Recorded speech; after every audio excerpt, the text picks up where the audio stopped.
depends what you're at, and you get rejected. You work instead of having cocktail. Lavish ones. You know, some of the solutions. Considered to be the or, even though you set up a neighborhood killed so easily. That's very important.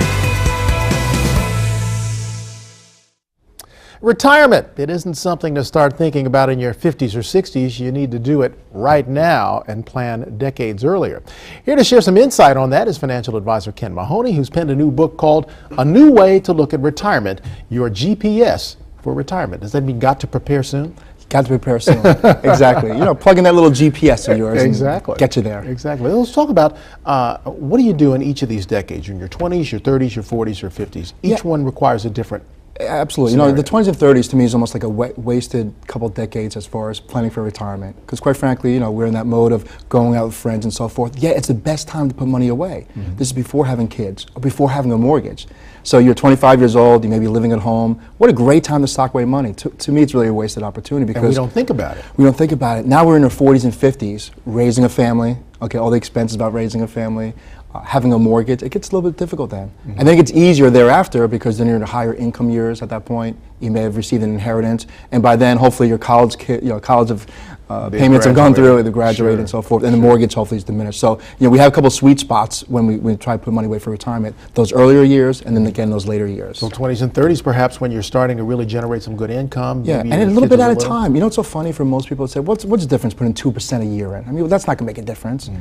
You know what? They should see the other side of it. I work with people as a financial planner. They come to me, they're 65 years old, and they say, I can't believe I have $500,000 in my 401k plan.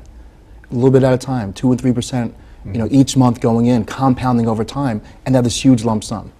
And so it makes a difference just to start with. Yeah, just a little bit at a time. And that's a problem we have as investors. Mm-hmm. We always want to think big. We want to throw that bomb down the field and try to catch it. And the problem is that doesn't usually work. Right. What happens a little bit at a time. Now, on the flip side of it, you have people in their 50s that haven't really saved and are now saying, well, I've got to do something because in the next 15 years or 20 years, if I live that long, I'm going to have some money banked. Right. How do you advise those folks? Yeah, there's a couple of ways to look at it. Most people, when they look at how much money they make and how much they spend, they look at this as a little sliver of savings, right? Mm-hmm. Yeah, we could try to do things to raise our income, start a side business, doing things on the side to try to increase our income and give us more time for savings. We're not retiring at 62 like our grandparents did. Right. Thankfully. Thankfully, we're living longer, healthier lives. Mm-hmm. So that also means when you start looking down the road, don't look at it 62 or 65, line in the sand, I'm finished.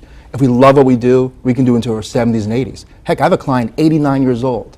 He's still practicing law. Wow. Again, granted, he's not slugging it out 9 to 5, 5 days a week, but he's doing it a couple days a week, bringing in some income, enjoy what he does. And there are also ways to share the expertise you've developed over all those years in maybe tutoring or doing some other things too. Right, there's so many things you can do there. So again, in your 50s and 60s, you can look out down the road, but you can do things right now.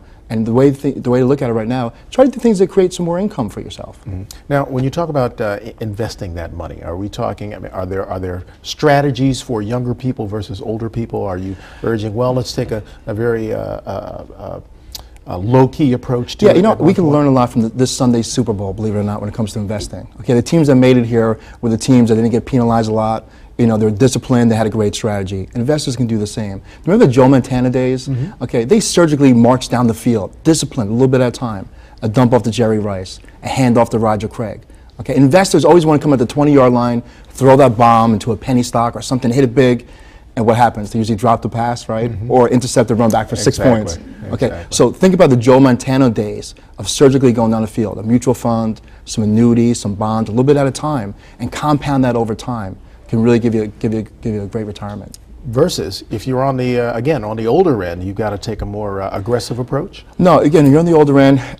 If you haven't saved enough, yeah, you have to be a little bit more aggressive to try to get those gains back for the years that you missed. Not a strategy I recommend, but sometimes you have to do that. But when you get closer to it, I give the analogy when you're near the putting green, you don't need to hit it backwards on the fairway. Let's put it in the hole. When we talk to younger people about, one of the first things you get back is, well, I don't make enough money to save. Right. But in fact, there are little things you can do. Maybe it's the Starbucks you do 2 or 3 times a week that you don't do. It all adds up, doesn't it? A lot of times I tell people, at least once a year, take an inventory, go through your credit cards, okay, and see really what you use. I mean, I hate to say it, but a lot of times we spend money on the health clubs, right? $110 a month, and I'll say to somebody, how often do you go there? I never go there. Okay, that's one thing. Again, if you're using it, by all means, keep that. Sure. I mean, it's good for your body, good for your health, good for your mind. but if you're not using it, and then when you start going through some of these credit cards, you realize there's a whole bunch of things we're paying for that we're not using, and that's a good start also.